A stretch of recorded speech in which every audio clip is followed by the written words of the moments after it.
O primeiro feito em mesa é um agravo regimental na progressão de regime na execução fiscal número 12. Na execução penal, falei fiscal? Perdão, eu falei fiscal, é quase fiscal mesmo. É uma execução penal, número 12, provém do Distrito Federal, o relator é o eminente ministro Roberto Barroso. O agravante é Romeu Ferreira Queiroz, o advogado doutor Marcelo Leonardo, que está presente em plenário. Com a palavra o relator. Presidente, para o relatório, né? Trata-se de agravo regimental interposto por Romeu Ferreira Queiroz contra a decisão monocrática de minha lavra, que indeferiu o pedido de progressão do regime semiaberto para o regime aberto. Os fundamentos da decisão agravada foram os seguintes: o sentenciado foi condenado pelo crime de corrupção passiva e de lavagem de dinheiro à pena de 6 anos e 6 meses de reclusão, em regime inicial semiaberto, bem assim a uma pena de multa de 330 dias multa.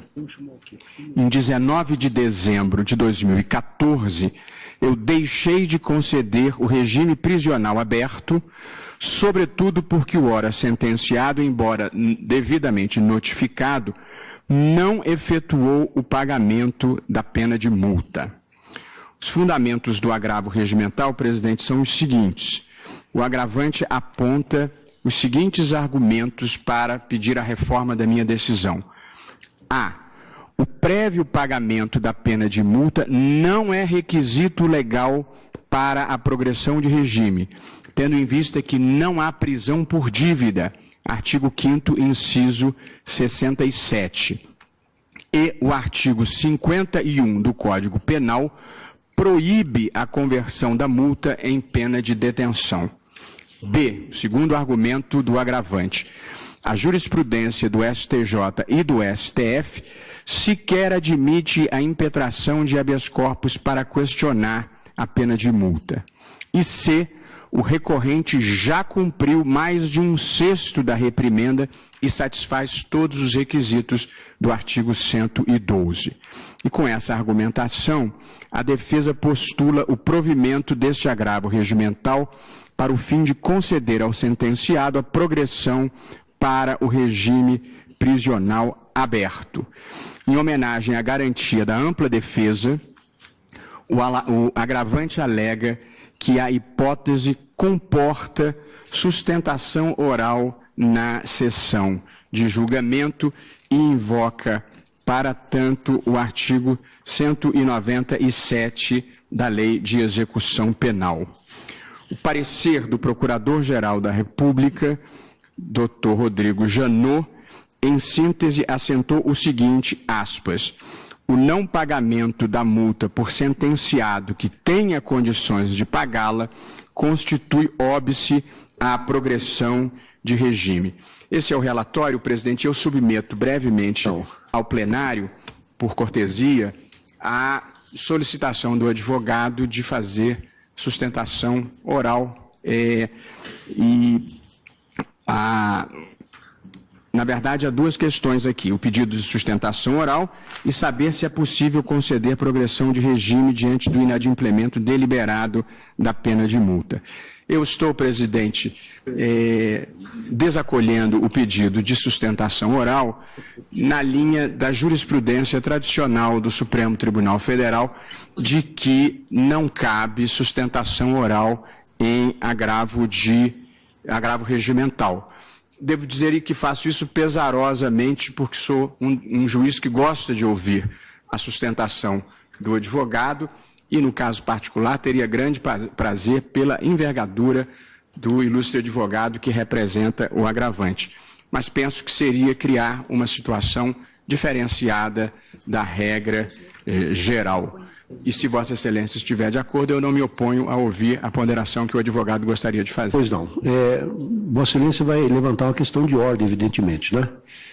Senhor presidente, senhoras ministras, Procurador-Geral da República, a questão que a defesa coloca aqui é simplesmente a de que o caso não é de um agravo regimental. é de um agravo em execução penal. A partir do momento em que o Supremo Tribunal, na questão de ordem número 11 da AP 470, entendeu que cabia ao Supremo a execução penal de seus julgados, artigo 102, inciso 1, letra M da Constituição, e delegou apenas parcialmente a competência para a execução penal, restou na mão do eminente relator várias decisões durante a execução penal, observada a lei de execução penal. Ele atua, então, na condição de juiz da execução penal. E, nesta condição, o artigo 197 da Lei Federal 7.210, que é a Lei de Execução Penal, diz que contra as decisões do juiz da execução cabe agravo em execução penal, que este Supremo Tribunal Federal, interpretando na sua súmula número 700, disse que era no prazo de 5 dias e devia ser adotada a mesma sistemática do recurso em sentido estrito. Logo, como recurso ordinário criminal, entende a defesa que cabe ao tribunal, assim como mandou distribuir as primeiras 23 execuções penais no Supremo, que o regimento não previa, deve também receber como agravo em execução penal o recurso ora formulado e não como mero agravo regimental, para assegurar ao agravante o direito à sustentação oral. É essa questão de ordem que se coloca no momento. Presidente, esta alegação, portanto, do ilustre advogado é de que o agravo seria um agravo em execução penal com base no artigo 197 da Lei de Execução Penal, que é o dispositivo que prevê que da decisão do juiz da vara de execução penal cabe recurso para o tribunal mediante agravo. O argumento é engenhoso, mas, de certa forma, já foi, inclusive, rejeitado pelo plenário do Supremo no julgamento da ação penal 470, quando o Supremo entendeu que a impugnação de decisão do relator desafiava agravo regimental e que, consequentemente, não há direito à sustentação. Eu reitero que a única razão pela qual eu estou sustentando esse ponto de vista é para não criar uma situação excepcional e fora do padrão. Mas eu verdadeiramente tenho muito prazer de ouvir os advogados, e notadamente o particular advogado, mas penso que nós criaríamos um critério desigual, e por ser desigual eu não gostaria de endossá-lo, de modo que eu estou encaminhando, presidente, desfavoravelmente a sustentação oral, embora lastimando. Consultos pares. Presidente. Pois não. Vamos tomar os votos, então, separadamente. Ministro Iuri. Eu acompanho o relator, porque realmente aqui não é caso de agravo para outro tribunal. Nós estamos aqui diante de um agravo regimental, onde o relator atuou na condição de delegado do plenário e traz o caso aqui, a homologação, vamos dizer assim, ou não da sua decisão. Inclusive, ele mesmo vota, quer dizer, não é uma decisão semelhante ao recurso sentido estrito. Pois não. Acompanho o relator. Ministra Rosa. Também acompanho o relator, presidente. Com o relator. Ministro Luiz Fux. Relator. Ministro Dias Toffoli, com o relator. Ministra Carmen. Com o relator, presidente. Ministro Marco Aurélio. Presidente, a situação é realmente excepcional. E digo que é excepcional porque, como ressaltado da tribuna e ressaltado com proficiência, estamos no âmbito da execução penal. E a lei de regência prevê o agravo inominado, o agravo que não é em si o agravo regimental, extraído do regimento interno. Mas, a meu ver, há mais. Em tese, ao invés de nos defrontarmos com um agravo, poderíamos estar a nos defrontar, já que em jogo a liberdade de ir e vir, alcançada na via direta, presente uma dívida ativa da Fazenda, né? Poderíamos estar a nos defrontar com um habeas corpus. E aí haveria o direito do impetrante a somar à tribuna. Ante essa peculiaridade de não estarmos a julgar propriamente agravo regimental e, portanto, não é aberta exceção à regra do nosso regimento interno, segundo a qual não cabe sustentação da tribuna em agravo regimental, eu acolho o pedido formulado pela defesa para ouvirmos o senhor advogado, que, de qualquer forma, é indispensável à administração da justiça. Pois não.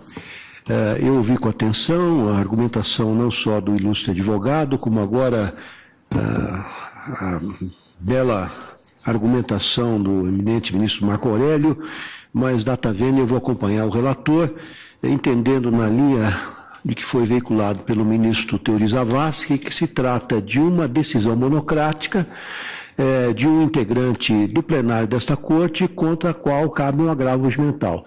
Não é hipótese, data vênia, nem próxima, nem remota, de um recurso a um tribunal superior de uma decisão de um juiz de primeiro grau, de um juiz da execução. Próprio relator que teve a decisão agravada participa do julgamento, portanto, me parece que é o caso de um agravo regimental. Portanto, superada essa questão, Vossa Excelência está com a palavra no sentido de proferir o voto de mérito. Gostaria também, acrescento, de ouvir as sempre brilhantes palavras do professor Marcelo Leonardo, eminente criminalista, que honra essa corte com as suas participações da tribuna, mas não creio que seja o caso ante a taxatividade. Sem dúvida alguma, honra uma tradição considerado genitor, mestre, né, de direito. Pois não. Então, justamente penso que ante a taxatividade do artigo 131, parágrafo 2º do nosso regimento interno, não cabe sustentação oral nesta hipótese. Vossa Excelência está com a palavra. Presidente, o recurso questiona, portanto, a minha decisão que impôs o recolhimento da multa a que foi condenado o sentenciado como condição para a progressão do regime semiaberto para o regime aberto. Eu considero que a questão é muito importante porque ela vai refletir, vai repercutir sobre a execução penal de uma maneira no geral no Brasil e sobre a natureza jurídica da multa. Então, eu começo a minha exposição, que é breve, mas tem algum grau analítico, expondo a natureza e a função da pena de multa, porque acho importante destacar. O artigo 51 do Código Penal, na redação que havia sido dada lá atrás pela Lei 7.209 de 84, previa a possibilidade de conversão da pena de multa em pena de detenção, quando o condenado deliberadamente deixava de honrá-la.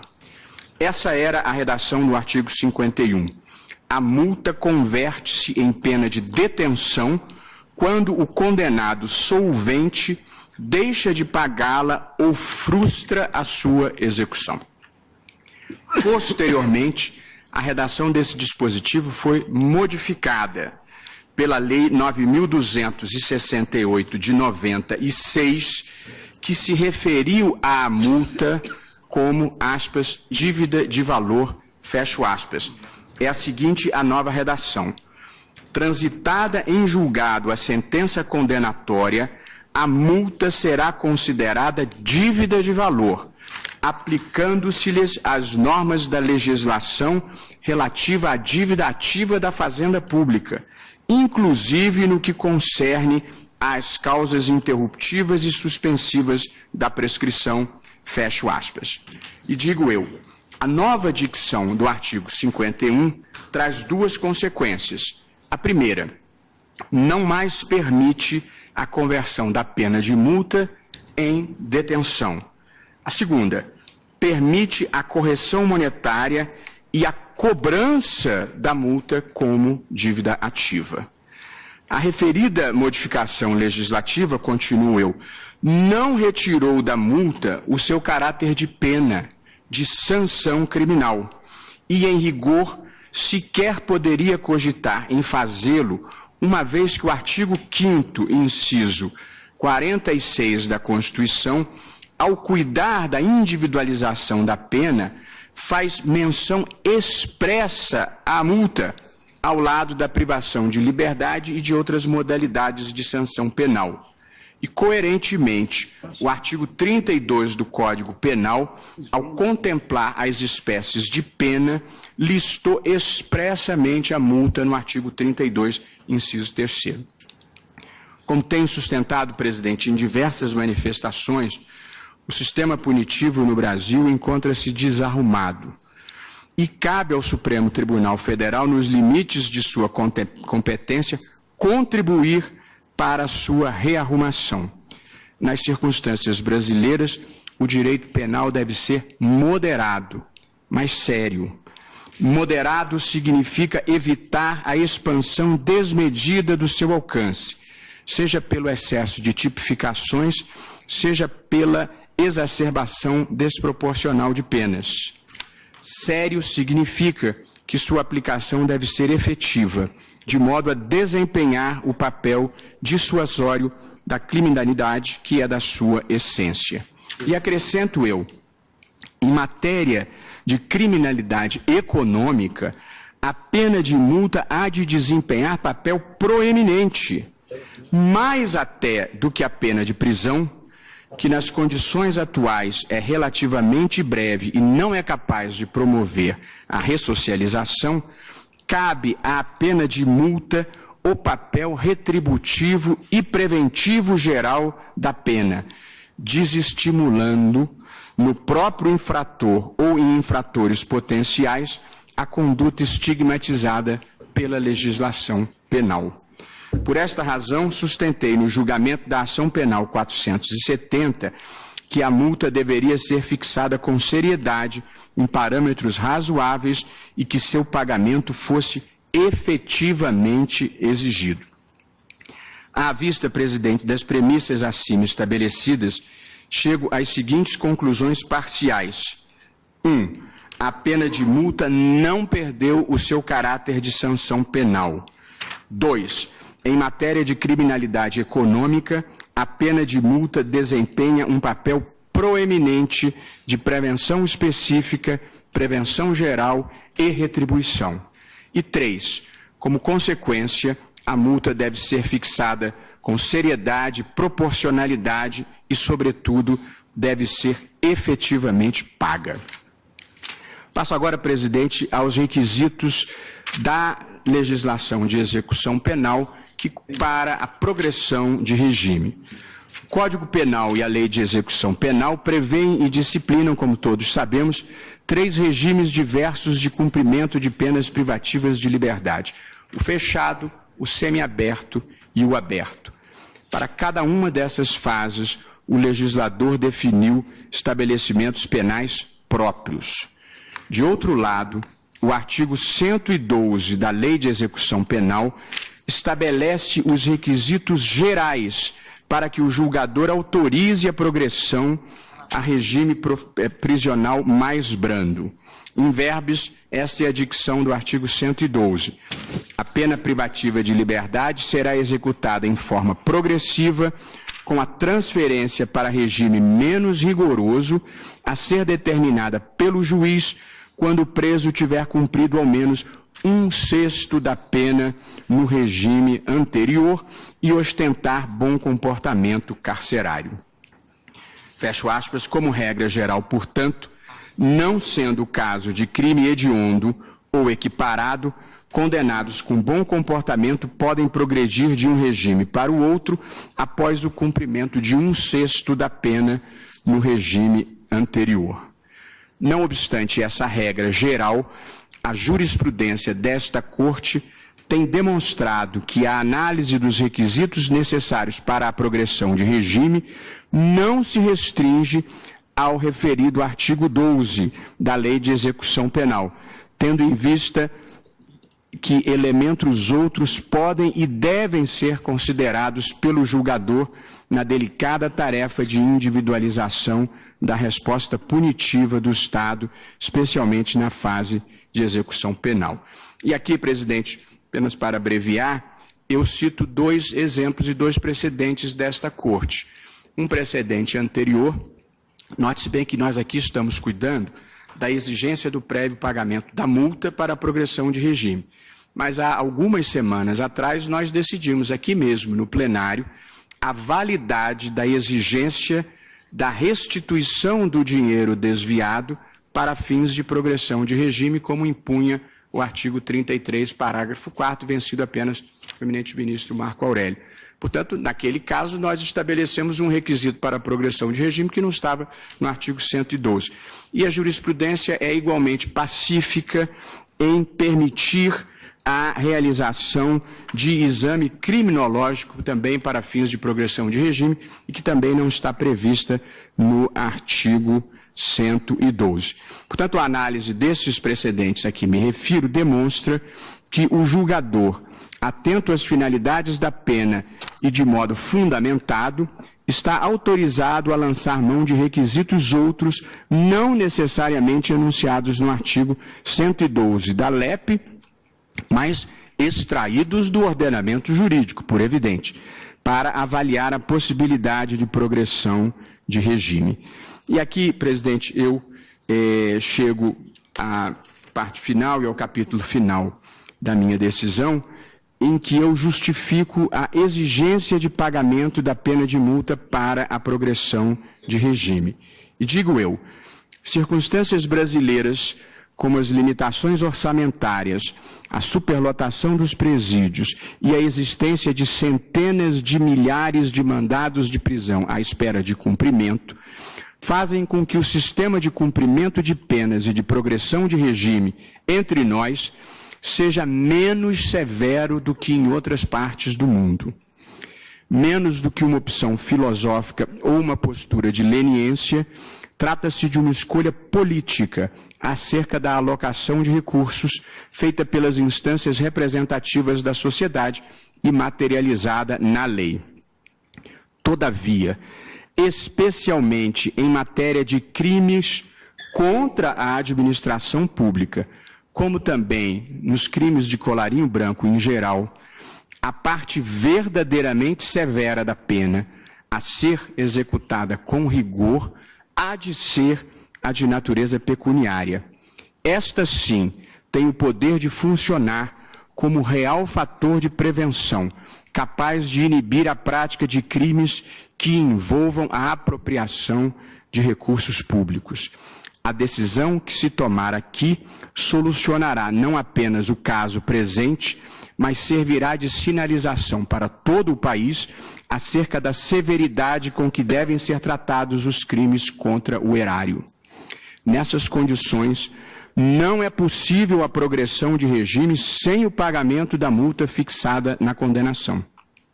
Assinale-se que o condenado tem o dever jurídico e não a faculdade de pagar integralmente o valor da multa. Pensar de modo diferente seria o mesmo que ignorar modalidade autônoma de resposta penal expressamente concebida pela Constituição, como diz nos termos do artigo 5º, inciso 46, a linha C. De modo que essa espécie de sanção penal exige cumprimento espontâneo por parte do apenado, independentemente da instauração de execução judicial. É o que também decorre do artigo 50 do Código Penal, ao estabelecer que, aspas, a multa deve ser paga dentro de 10 dias depois de transitada em julgado a sentença, fecho aspas. Portanto, o Código Penal estabelece que o pagamento da multa é um dever do apenado e não uma faculdade. Com efeito, o não recolhimento da multa por condenado que tenha condições econômicas de pagá-la sem sacrifício dos recursos indispensáveis ao sustento próprio e de sua família, constitui deliberado descumprimento da decisão judicial e deve impedir a progressão de regime. Além disso, admitir-se o não pagamento da multa configuraria tratamento privilegiado em relação aos sentenciados nesta mesma ação que espontaneamente pagaram a sanção pecuniária.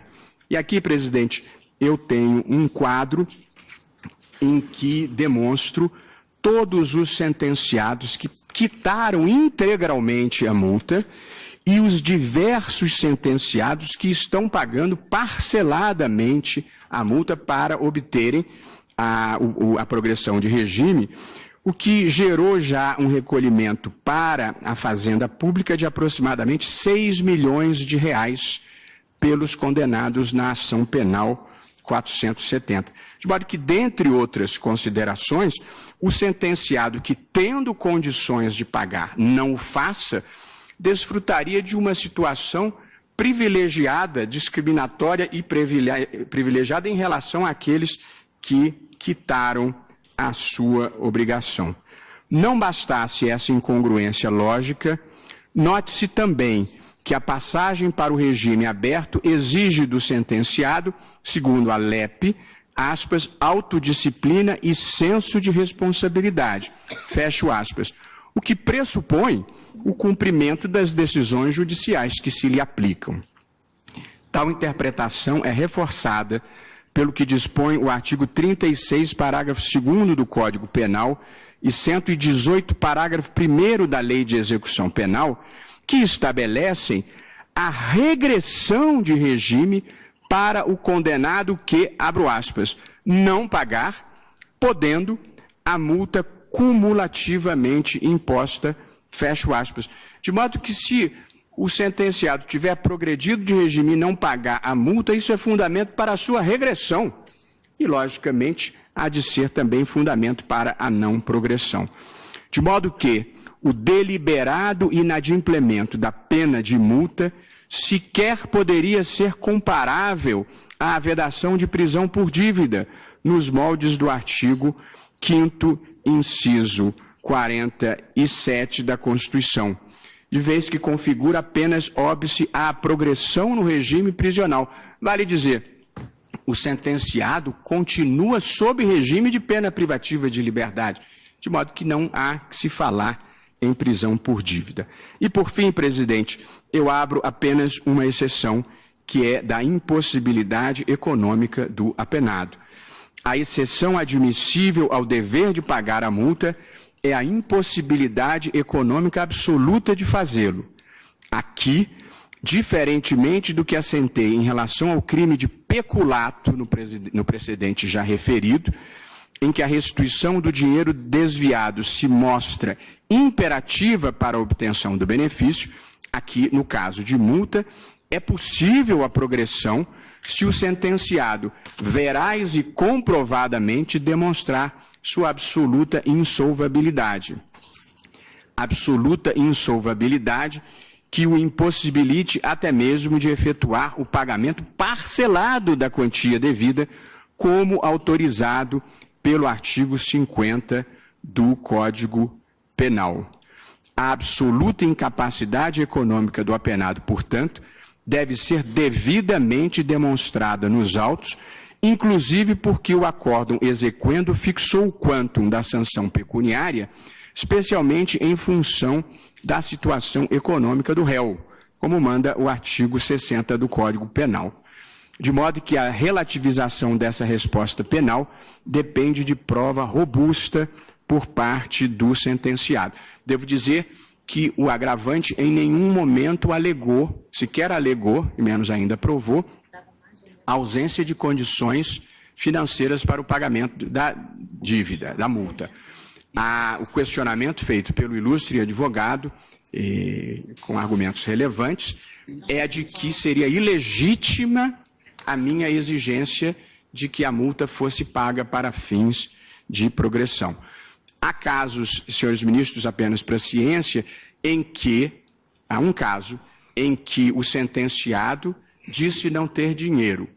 E nessa hipótese eu determinei que a declaração fosse prestada de próprio punho, e não uma declaração apenas do advogado, e oficiei à Receita Federal, e se efetivamente se caracterizar a ausência de patrimônio ou de renda, acho que a situação é diferente, mas não é este o caso aqui. No caso de que se trata, não houve a mínima comprovação da insolvabilidade do sentenciado, sendo incabível a exceção admissível ao dever de pagar a multa. De modo, presidente, que diante do exposto, eu, tendo em vista que o sentenciado não pagou a multa e não comprovou a sua incapacidade econômica, eu estou encaminhando no sentido de negar provimento com a seguinte ementa, breve ementa para o julgado, que é a que submeto aos eminentes pares. Execução penal, agravo regimental, inadimplemento deliberado da pena de multa, progressão de regime, impossibilidade. E digo eu, 1. O inadimplemento deliberado da pena de multa cumulativamente aplicada ao sentenciado impede a progressão no regime prisional. 2. Tal regra somente é excepcionada pela comprovação de absoluta impossibilidade econômica do apenado em pagar a multa, ainda que parceladamente. Agravo regimental desprovido. É como voto, presidente. Pois não. Consulto agora, então, os colegas para saber como se pronuncia o ministro Yuri Zavascki. Eu estou de pleno acordo, senhor presidente. Eu penso que o voto do ministro Barroso é de uma lógica irretocável. Nós estamos aqui diante de uma sanção penal. E, como toda sanção penal, ela tem um caráter aflitivo e pedagógico. É da sua essência que seja assim. De modo que, considerando isso e considerando que a multa, em tese, tem relação direta com a capacidade econômica do apenado, que circunstância que é considerada quando da aplicação da multa, eu não vejo como não exigir, como agora está fazendo o ministro Barroso, a execução dessa sanção. A não ser, obviamente, quando se configurar a situação em que haja um absoluto déficit, não apenas financeiro, mas patrimonial. Quando o réu não puder, mesmo tendo que se desfazer de seu patrimônio, suportar essa multa. Esse é o sentido da pena, de modo que eu acompanho o relator. Pois não, ministro.